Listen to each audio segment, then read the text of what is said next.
لا إله إلا الله.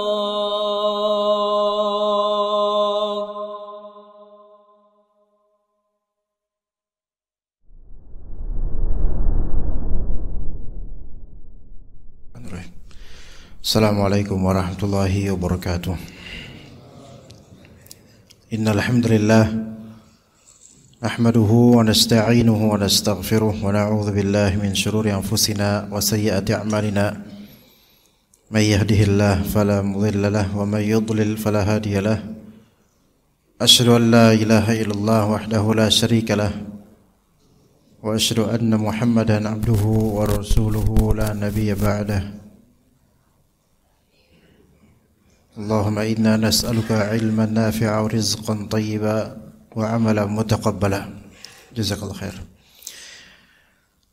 Subhanaka Allahumma la ilma lana illa ma 'allamtana innaka antal alimul hakim.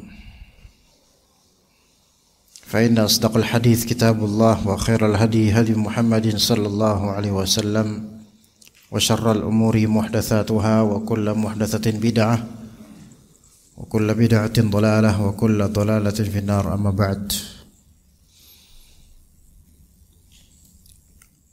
Kenapa agama Allah atau syariat Allah Azza wa Jalla mulai pudar? Dan kenapa terjadi banyak kezaliman oleh penguasa terhadap rakyatnya? Itu semua ada sebabnya dan suatu sunnatullah yang terjadi dan bukan tanpa sebab. Jika kita menelaah semua itu bukan dengan ilmu, maka apa yang tersisa selain emosi? Betapa banyaknya orang-orang yang merasa dizalimi, merasa tidak berbuat zalim,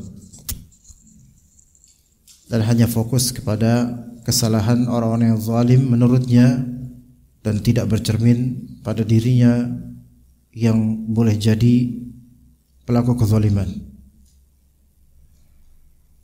Dan semua itu kembali ke pangkal yang sama, yaitu munculnya kekufuran dan kemaksiatan. Korupsi di atas itu melazimkan banyaknya korupsi di bawah, karena atas itu bersumber dari bawah. Kerusakan di atas itu karena kerusakan awal mindset dari bawah, karena atas itu tidak akan terjadi kecuali dari akarnya, yaitu bawah sumbernya. Dan Allah Subhanahu wa taala mengatakan, ya ayyuhalladzina amanu athi'ullaha wa athi'ur rasula wa ulil amri minkum. Wahai orang beriman, taatilah oleh kalian Allah dan Rasulnya, dan taatilah wa ulil amri, pemegang kekuasaan atau otoritas, minkum, dari kalian. Yang menunjukkan penguasa itu dari kalian, dari orang-orang kita juga. Men di sini menunjukkan bagian atau asal mulanya.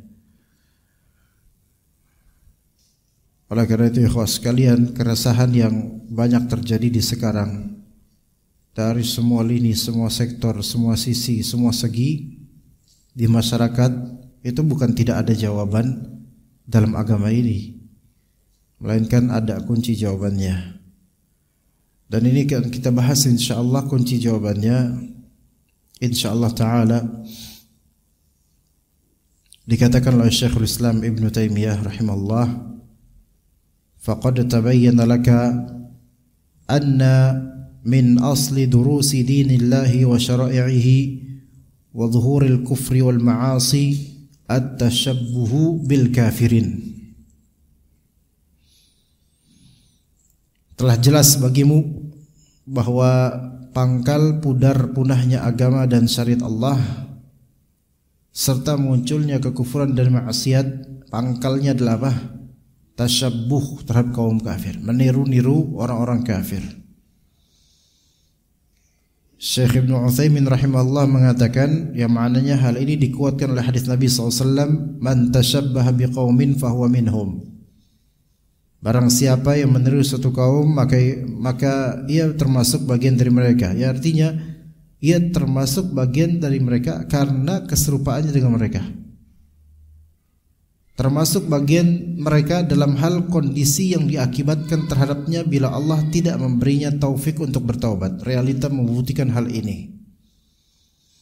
Oleh karena itu kita dapatkan bahwa orang yang paling jauh dari iman dan Islam adalah orang yang terpedaya dengan tampilan luar orang-orang kafir dan menyerupai orang-orang kafir itu. Kita memohon kepada Allah hidayah untuk semuanya. Taib. Sekarang ketika kita tidak menggunakan agama Allah, tidak menerapkan syariat Allah dalam peraturan misal, pasti terjadi kezaliman.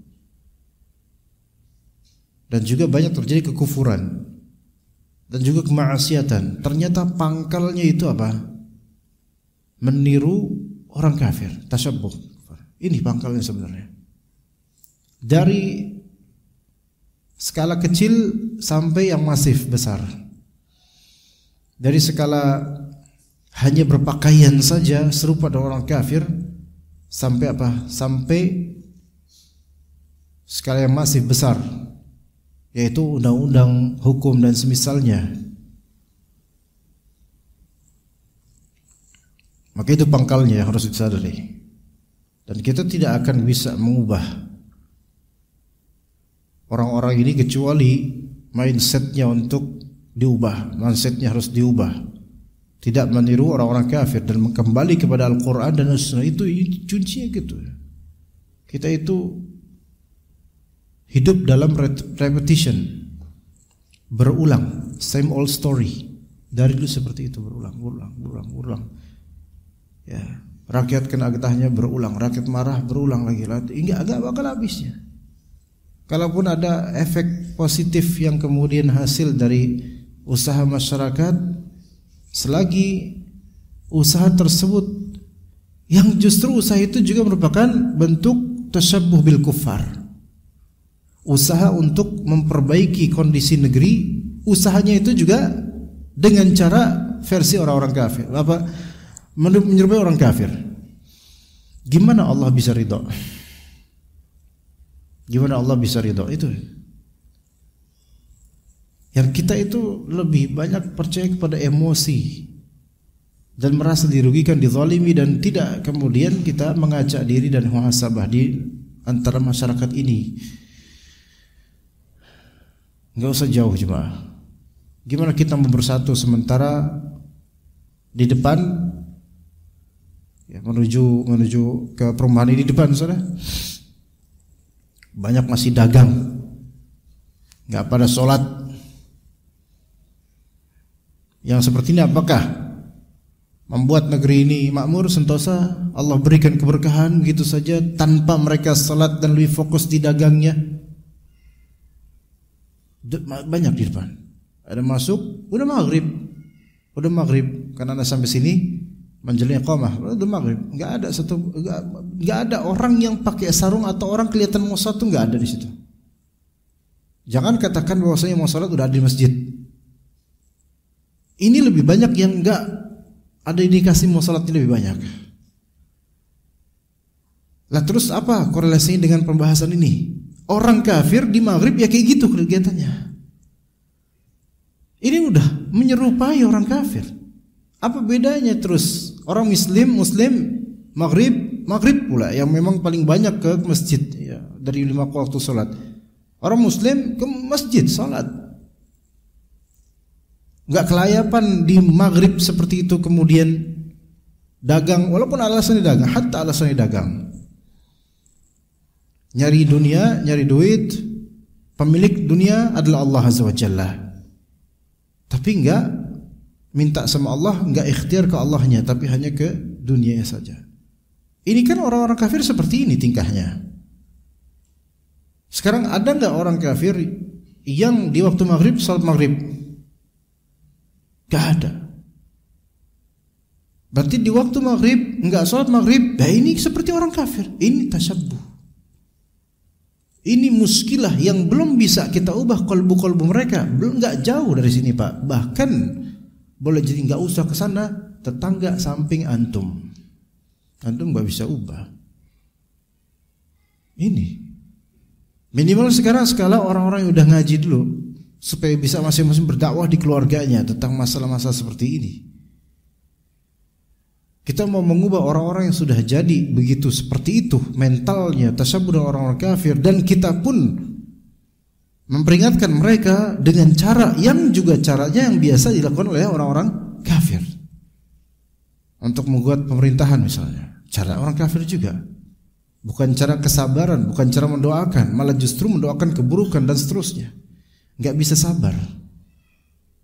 Ya orang mendakwahkan supaya bersabar, supaya doakan kebaikan, supaya doakan hidayah, bersabar, itu malah dicela, diejek, dibilang penjilat, dibilang murjiah, dibilang ini dan seterusnya dijulukan-julukan, enggak ada habisnya.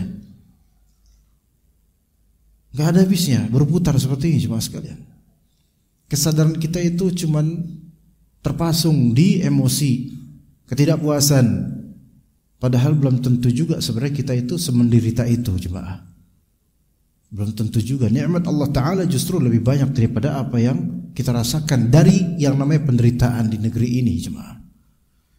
Teriakan-teriakan orang, SPP naik, sembako mahal, ini mahal, itu mahal. Sekiranya mereka itu melihat nikmat Allah lebih besar daripada penderitaan mereka, mereka enggak seteriak itu. Tapi begitulah kita. Begitulah kita. Kita di sini maksudnya sebagian dari kita, refleksi masyarakat aja. Tasabbuh bil kuffar itu bukan hanya masalah pakai kaos bola, bukan hanya masalah ikut-ikutan nyembah berhala. Banyak hal, sampai enggak ikutan salat maghrib aja, enggak ikutan salat subuh saja, ya itu sama seperti orang-orang kafir dari segi perbuatan. Coba ada enggak orang kafir tahajud? Enggak ada. Ada orang kafir salat subuh? Enggak ada. Lah ini orang muslim katanya, tapi enggak pernah salat subuh. Kecuali bangun subuh untuk pergi kantor. Apa bedanya dengan orang kafir? Ini namanya tasabbuh di antaranya seperti ini. Ini enggak disadari jemaah sekalian rahimakumullah. Ya. Jadi pangkal pudarnya agama dan syariat Allah yang kita komplain, kita mungkin ya kenapa kok pendidikan seperti ini, kenapa kok sekolah-sekolah di SD, SMP, SMA pelajaran agama mulai dipersempit, sebabnya apa? Dari atas dan bawah meniru dan mengagumi, menidolakan orang-orang kafir. Kiblatnya ke orang kafir, ngutangnya ke orang kafir. Doyannya ngelihat TikTok dan ya, media sosial orang-orang kafir. Ya, giliran ngeliat orang soleh dikit kita bilang munafik. Tuh kayak gitu, banyak kayak kita sekarang. Terus kita mau mengacui siapa? Orang kafir. La haula wala billah. Tapi giliran kita dizalimi, kita protes. Sebabnya apa? Kita semua seperti ini rata-rata umumnya. Harus diubah mindsetnya. Selisihilah orang-orang kafir dari segi tata cara hidup dan lifestyle mereka serta keagamaan mereka, bahkan dari cara berpakaian mereka. Kalau itu khas pakaian mereka, jangan sampai baju bola aja ada nama orang kafir di belakangnya, jangan dipakai. Kalau emang itu maksudnya adalah memang pengen pakai baju bola dan senang dengan orang itu, nama itu, jangan. Kenapa? Ya ini pangkalnya, ini salah satu sebab. Keterkaguman kita kepada ashabul jahim, calon penghuni neraka, itu yang akan menyeret kita menyerupai dengan orang-orang seperti ini. Kita akan menyerupakan diri terhadap apa yang kita kagumi jemaah. Dan kita akan berusaha membedakan diri dari yang kita benci. Maka kalau kaguman kita itu kepada orang kafir lebih daripada kepada Rasulullah, para sahabat, orang-orang saleh, lihat jadinya seperti apa. Orang-orang yang pakai misalnya celana jeans, walaupun celana jeans boleh, karena itu bukan khusus orang kafir lagi sekarang. Itu yang masih boleh ya. Sekarang suruh aja pakai sarung atau jubah. Belum tentu mau, karena apa? Dikhawatirkan, aduh kelihatan alim, saya nggak mau kelihatan alim. Betul, memang nggak usah kelihatan alim, nggak apa-apa. Cuman kenapa nggak pede? Sebagian orang menyukur jenggotnya. Nggak, saya soalnya kalau misalnya saya pakai membiarkan jenggot, nanti saya dikira Wahabi. Subhanallah.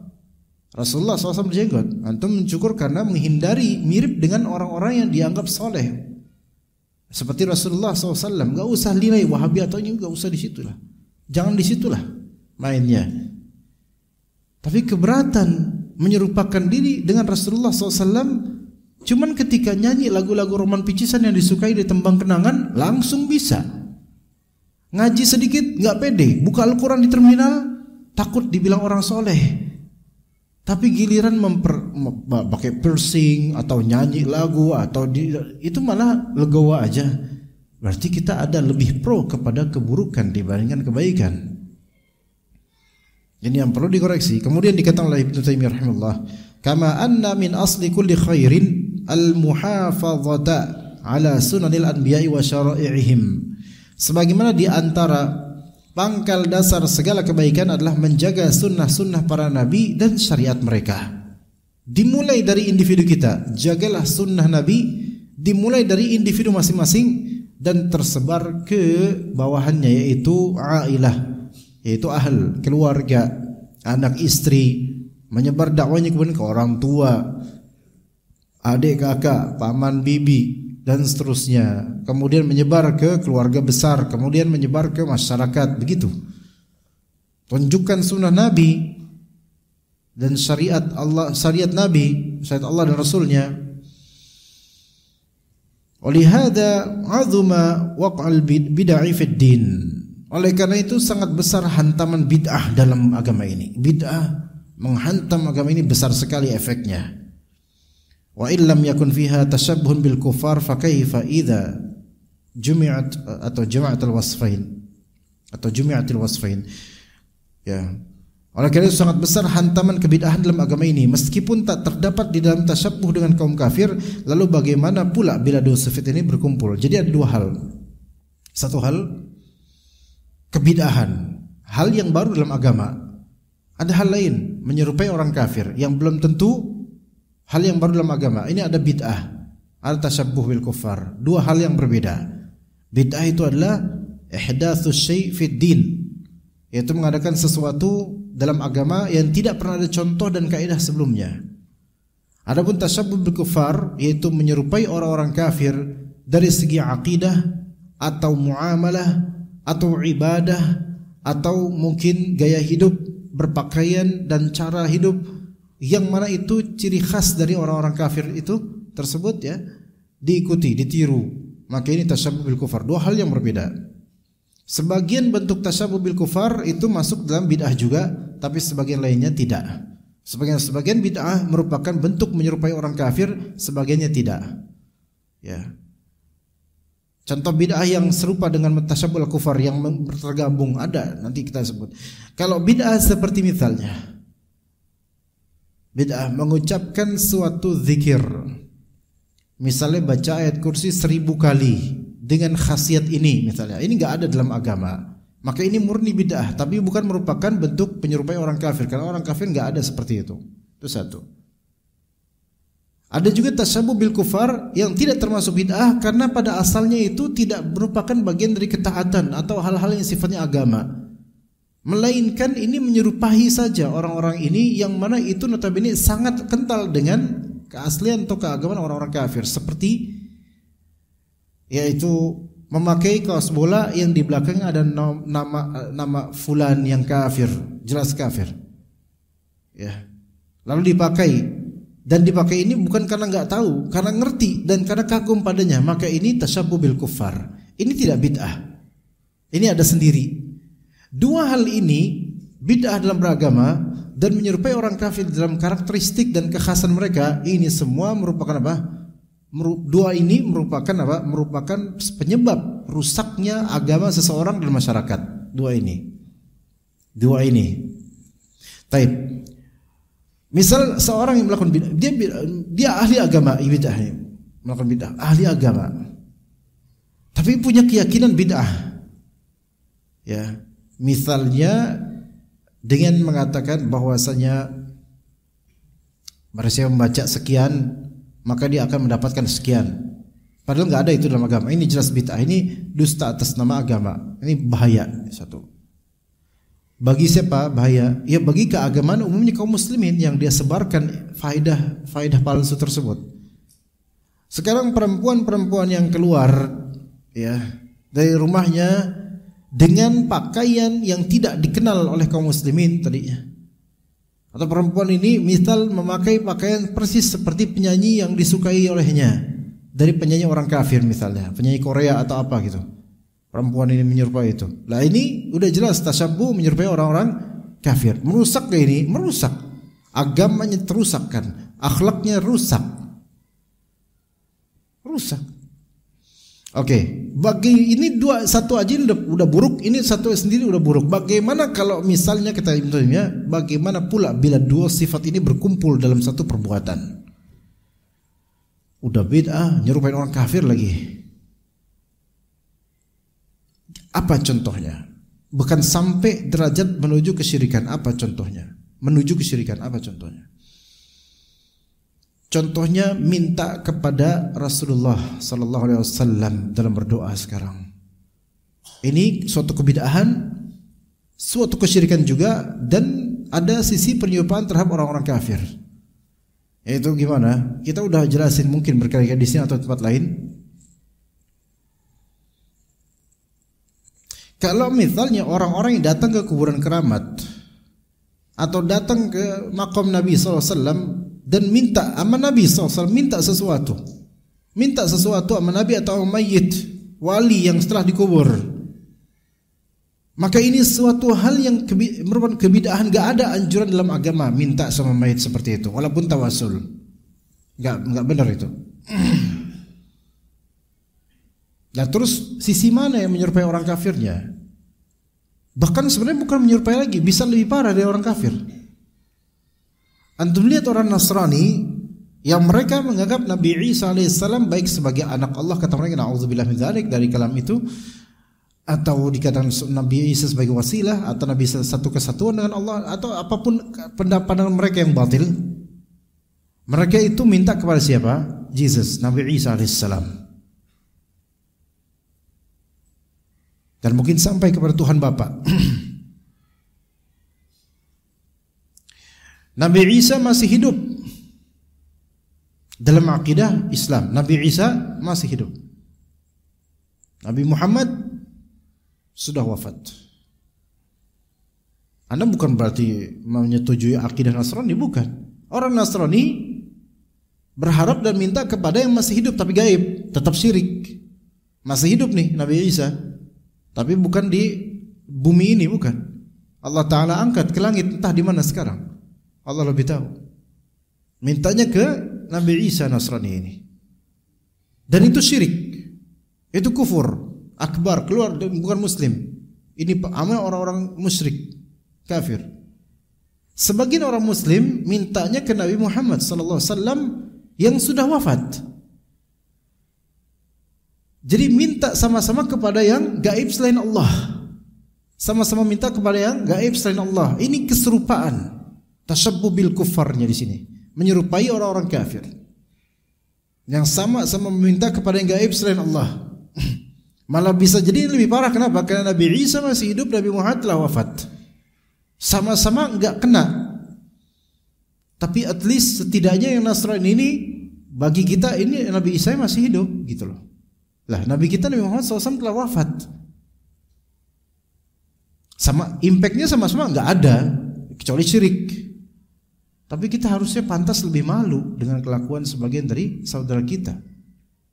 Lah sekarang oke, bukan Nabi Muhammad loh yang diminta, yaitu wali-wali yang telah wafat, yang belum tentu soleh, yang telah dikubur hanya karena keturunan zuriat Nabi atau keturunan siapa wafat, dan dulu pas hidupnya legenda dan seterusnya, jawara, bahkan sampai meminta di petilasannya, petilasan tempat dulu pernah tinggal di situ, pernah singgah di situ, petilasan. Ini menjamak kebid'ahan dan tasyabbuh bil kuffar. Ya. Yaitu meminta kepada yang gaib selain Allah Azza wa Jalla. Begitu. Maka lebih buruk lagi urusannya. Nah, oleh karena itu dalam kemudian dikatakan oleh Syekh Utsaimin rahimahullah dalam ta'liqnya, bid'ah dalam agama lebih berbahaya daripada mayoritas dosa besar. Ajib. Kebanyakan dosa besar masih lebih dianggap lebih kecil bahayanya dibandingkan kebid'ahan. Kenapa? Karena di dalam kebid'ahan terdapat pengubahan terhadap agama. Itu di antara pembedanya. Sampai ada ulama yang berkata tentang pelaku bid'ah bahwa tidak ada taubat bagi pelaku bid'ah, maksudnya susah taubatnya karena setelahnya akan mendatangkan penyelisihan terhadap syariat.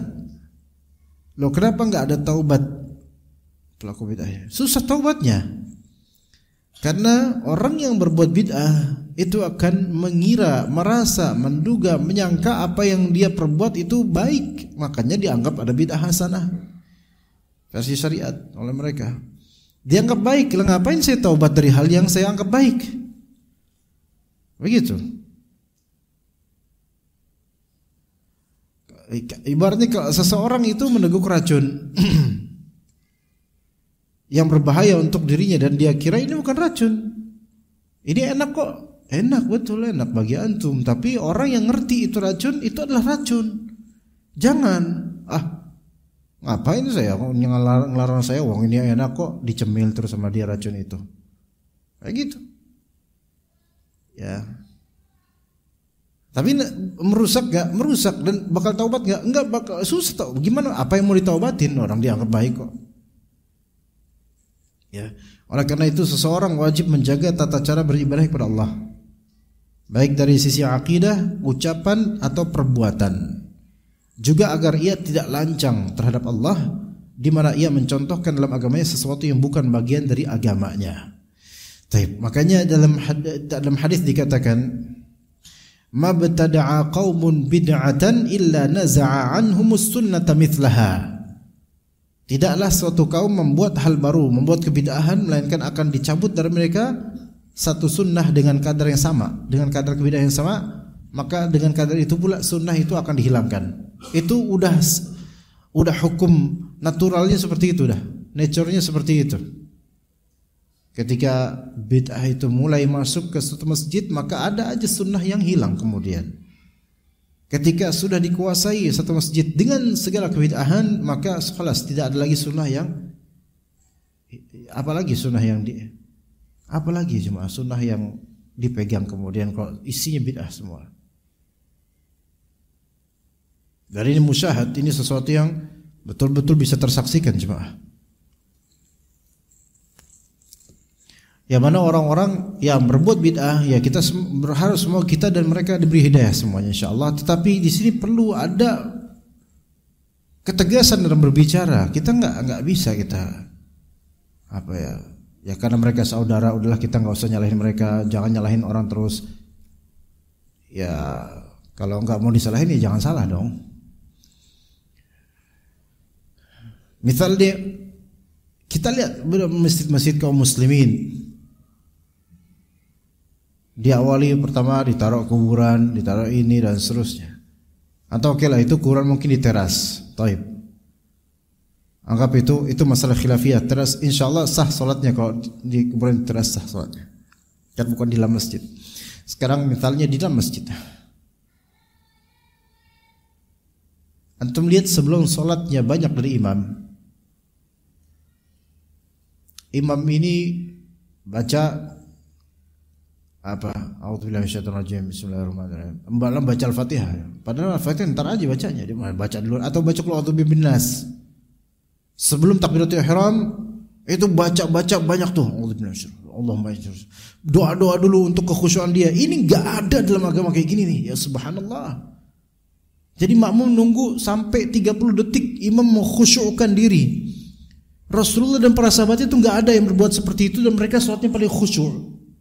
Sementara ini ditipu oleh syaitan dengan mengadakan lafal-lafal baru walaupun dengan bahasa Arab, walaupun dengan ayat Al-Quran, tapi pengkhususan seperti sebelum salat nggak pernah ada dalam Islam.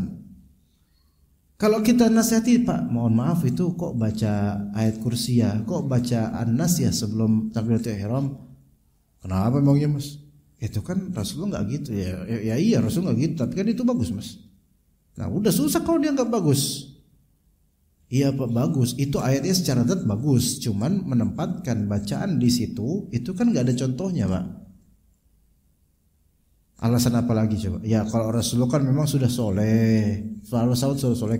Saya kan kurang, makanya saya tambahin sebelum itu supaya saya khusyuk. Nah berarti Bapak membuat yang baru ya Pak. Oh enggak, itu bukan baru. Karena saya merasa kurang aja ya, berarti tuh kan. Jadi enggak nyambung cara mindsetnya. Susah enggak tahu? Susah kalau masih menganggap itu baik. Padahal itu kebid'ahan, mengkhususkan suatu lafal, amalan dikaitkan dengan amalan yang syar'i, itu perlu dalil. Kalau enggak ada dalilnya ngapain dikhususin? Ngapain ditempatin seperti itu? Ditambah-tambahin seperti itu? Dan lihat orang-orang yang seperti ini rata-rata enggak mau ikut dengan misalnya mengatakan sawu sufufakum, enggak ada. Padahal itu yang dikatakan oleh Nabi SAW. Satu bid'ah dilestarikan, sunnahnya hilang, enggak ada kayak gitu, enggak ada. Bahkan justru kalau di masjid itu ada orang yang mengatakan istaqimu, Wahabi nih. Gitu, udah hilang sunnah. Giliran sunnah diwahabiin.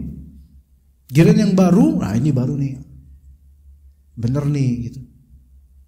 Itu, ya, dan seterusnya. Itu kemudian selesai sholat. Apa? Assalamualaikum warahmatullahi. Oke, alhamdulillah. Kenapa antum beralhamdulillah Pak? Senang sholat selesai. Apakah itu emang ada dalilnya hadis Nabi SAW, atau itu ikut-ikutan aja? Mungkin merasa bersyukur dengan alhamdulillah berhasil menunaikan sholat kewajiban. Tapi ini enggak dalam Islam ini ada cara tersendiri setelah selesai sholat fardu. Istighfar, atau juga ada riwayat lain yang selain istighfar, tapi bukan alhamdulillah Pak. Istighfar 3 kali. Istighfar 3 kali. Dan orang yang alhamdulillah itu apakah dia istighfar setelah salam? Enggak. Inilah kira-kira kebid'ahan muncul, satu sunnah hilang. Ya. Dan ketika satu sunnah mau dilakukan, syaitan itu enggak tinggal diam. Gimana caranya kalau enggak bisa diredam sunnah itu? Gimana caranya supaya ditambah-tambahin supaya jadi bid'ah? Yang tadinya cuman astagfirullah 3 kali, Allahumma anta salam, kan gitu. Kalau Nabi kan kayak gitu, ditambahin dong. Astaghfirullahaladzim alladzi la ilaha illa huwal hayyul qayyum wa atubu ilaihi. Astaghfirullahaladzim alladzi la ilaha. Yang tadi cuma 3 kali sampai 10 kali. Yang tadi sunnah karena ada idhofiyah tambahan jadi bid'ah idhofiyah. Yang tadi sunnah mulai aktif diliburin dengan apa? Dengan tambahan-tambahan sehingga hukumnya bid'ah.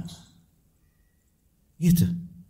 Astaghfirullahaladzim alladzi la ilaha illa huwal hayyul qayyum. Betul, astaghfirullahaladzim alladzi la ilaha illa huwal hayyul qayyum wa atubu ilaihi, itu ada hadisnya betul. Tapi bukan dalam rangka ini. Dan bukan dengan bilangan 10, bukan, dan seterusnya. Gitu kan? Hilanglah kelas. Kemudian subhanallah 33, alhamdulillah 33, Allahu akbar 33. Ada juga riwayat 10, ada riwayat 33, 34. Ada riwayat lain. Tapi kalau kita lihat di banyak masyarakat kita di masjid-masjid ada tambahan-tambahan lagi. Udah mulai sunnah tapi ada tambahan lagi. Ya. Kayak itu biasanya yang komandonya imam. Ya, subhanallah. Terus udah berapa? Itu enggak sampai 33 itu. Kita juga bingung berapa hitungannya. Subhanallah la ilaha illallah alhamdulillah. Ini antara subhanallah dan alhamdulillah ada kalimat nih dari mana? Tambahannya. Tanya Pak, maaf nih. Tadi kan kata Pak Ustadz ini ya, imam subhanallah alhamdulillah. Ini apa nih? Hadisnya ada enggak? Terus habis alhamdulillah selesai, alhamdulillah Allahu akbar. Nah, antara alhamdulillah Allah akbar ini apa nih kalimatnya nih? Dari mana nih? Coba. Sebenarnya udah bagus mau subhanallah 33, alhamdulillah 33, Allahu akbar 33 atau 34, udah bagus. Cuman kok ini tambahan-tambahan ini nih. Ini syaitan nambah-nambahin supaya amal yang tadi sunnah jadi ada pernak-pernik bid'ahnya gitu loh. Supaya diselewengkan, ditolak, karena syaitan itu quta'ut thariq. Syaitan itu penyamun semua. Mereka enggak mau seseorang sampai ke tujuan. Orang udah mau bagus ke sunnah, dikasih bid'ah, dikasih pernak-pernik supaya enggak nyampe. Gitu tujuannya. Allahu Akbar, dan kemudian fa'lam annahu la ilaha illallah. La ilaha, itu 3 kali gitu. Sampai 3 kali. Udah 3 kali sudah. La ilaha illallah, la ilaha illallah, la ilaha. Oke, la ilaha illallah tahlil. Itu kalimat paling mulia. Tapi apakah kayak gitu caranya Rasulullah dan para sahabatnya? Itu udah mau ke sunnah, udah bagus, tahlil bagus, kalimat bagus, tapi tata caranya dengan cara seperti itu, dengan nominal seperti itu, mana dalilnya pengkhususannya? Seperti itu. Jadi kabur orangnya. Harusnya sampai tujuan ke sunnah, kabur karena bid'ah. Belum lagi ada sisi-sisi menyerupai orang-orang kafir dalam beberapa hal, tambah parah. Sunnah jadi hilang, bid'ahlah yang dianggap sunnah, sunnah dianggap bid'ah. Seperti itu jemaah. Oke, kita mungkin azan dulu, insyaallah kita lanjutkan setelah azan.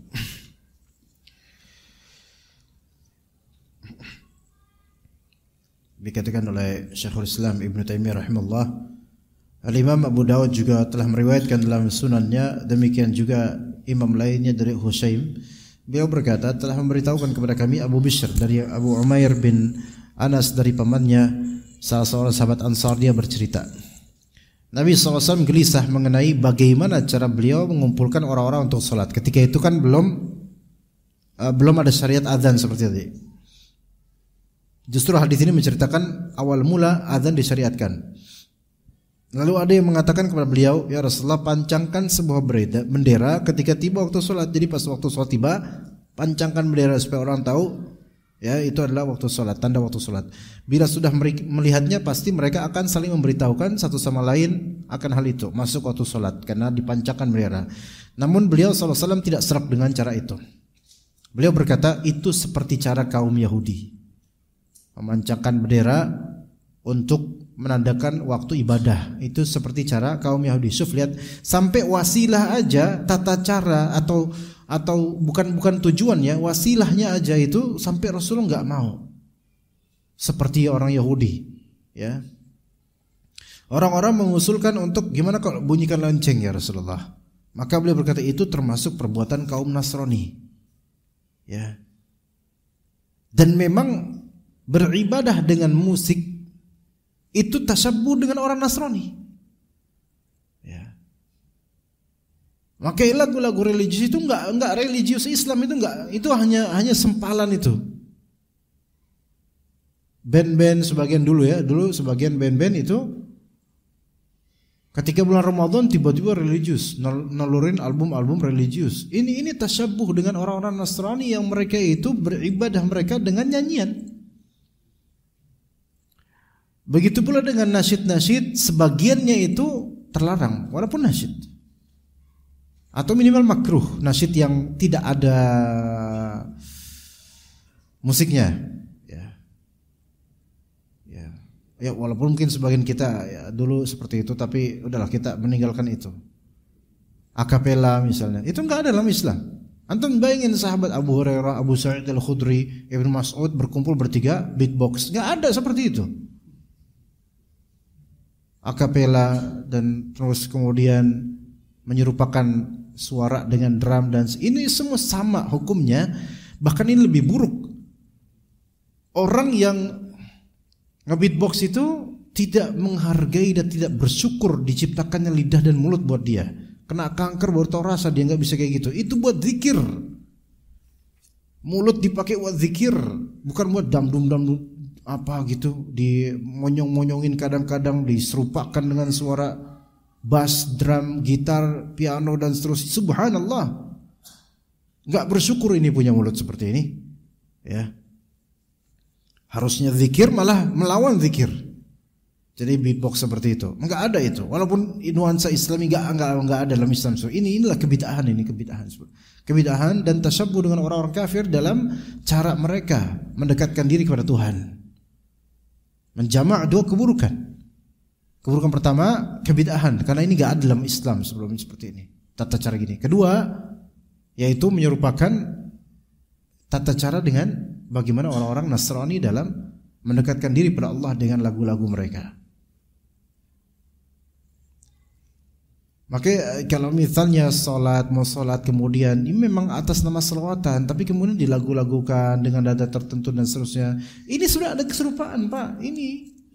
Ini terjadi di semua kabupaten di Indonesia, terjadi semuanya, ya kan? Sebelum sholat emang selawatan, tetapi kemudian dengan nada, dan harus kayak gitu terus nadanya. Selalu begitu. Kadang-kadang kalau orang yang capek nggak usah pakai orang dah, pakai rekaman, pakai timer. Udah terjadwal, udah terekam, udah tersiarkan langsung dari jam 5:30, setengah jam sebelum maghrib itu udah dikira kita kira anak-anak itu yang datang ke masjid untuk mereka selawatan, ternyata bukan, itu rekaman. Makanya sama satu sama lain, masjid ini sama semua suaranya. Ternyata itu sudah emang rekaman, ada dapur rekamannya. Ya subhanallah, ada bisnisnya tersendiri di situ. Sementara Rasulullah dan para sahabat itu enggak pernah kayak gitu. Dan ketika mereka berzikir enggak dialun-alunkan seperti itu. Lihat ini kerusakan, Pak. Dikira ini semua itu oke, fine, enggak apa-apa. Itu semua akan ada hisabnya di hari akhir bagi pelakunya. Nah, kita ingetin di sini. Ini dakwah sunnah itu mengingatkan hal yang seperti ini, Pak. Antum kalau cari di dakwah lainnya, maksudnya bukan anaknya, di dakwah sunnah itu hal kayak gini diingetin.